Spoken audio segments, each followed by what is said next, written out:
তিনিটা বিধানসভা সমষ্টিত আছে। বোকাজান বিধানসভা সমষ্টিত আৰু ডিফু বিধানসভা সমষ্টিত আৰু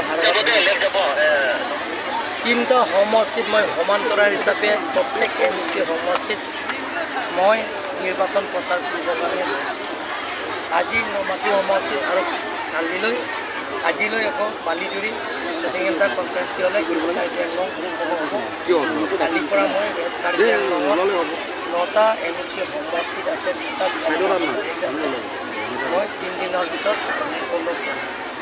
ৰাইজৰ যিটো আশীৰ্বাদ, ৰাইজে যিটো ওলাই আহিছে যে এবাৰ ভাৰতীয় জনতা পাৰ্টীৰ প্ৰাৰ্থী কেণ্ডিডেটত 100% মানুহে ভোট দিব। আজি এটা বছৰৰ ভিতৰতে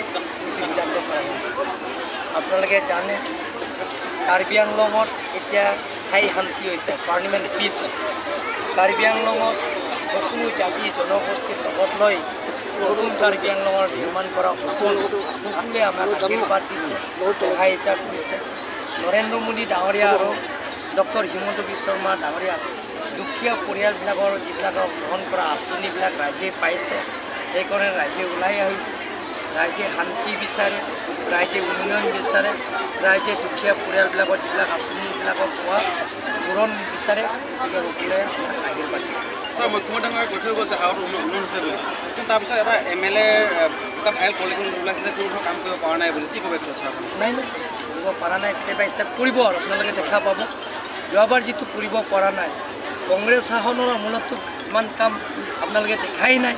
ডাঙৰ ডাঙৰ কামবিলাক প্ৰায় হৈছে। গতিকে আপোনালোকে দেখা পাব 2 বছৰৰ ভিতৰত চাৰঘাট টাউনৰ পৰা আৰম্ভ কৰি গাঁৱত চুকে কোণে ৰাস্তাবিলাক আপোনালোকে হৈ যাব। মেজৰ ৰাস্তাবিলাক এতিয়া হৈ আছে। 4 লাইন কাৰ শাসনৰ চৰকাৰৰ আনিছে, দুপকাটো পাব ল'ব। আমাৰ BJP চৰকাৰৰ দিনত এইটো লৈ আনিছে। ইয়াত অসম মালাৰ জৰিয়তে আমাৰ হাৰঘাট তিনিআলিটো একদম বেষ্ট কাৰ্বি আংলং হামৰেনলৈকে সেইবিলাকৰ ৰাস্তা কোনে আছে। দকমুকাটো আমাৰ ৰংমংৱেলৈকে পুথুৰীলৈকে সেই ৰাস্তাটো বনাই আছে। গতিকে 2 বছৰৰ ভিতৰত গাঁৱত যিবিলাক সৰু সৰু ৰাস্তাবিলাকৰ গোটেইখিনি কাম হাৰঘাট কলেজখন কিবা আপডেট কৰাৰ চিন্তা কৰিছে নেকি? হাৰঘাট কলেজৰ কাৰণে ছায়েন্স ষ্ট্ৰীম আৰু কমাৰ্চ ষ্ট্ৰীম, বৰ্তমান আৰ্ট ষ্ট্ৰীম আছে। গতিকে কমাৰ্চ ষ্ট্ৰীম আৰু ছায়েন্স ষ্ট্ৰীমৰ কাৰণে চিফ মিনিষ্টাৰে এতিয়া ঘোষণা কৰা চৰকাৰখন হ'বনে সোনকালে? ঘোষণা ঠিক আছে, থেংক ইউ।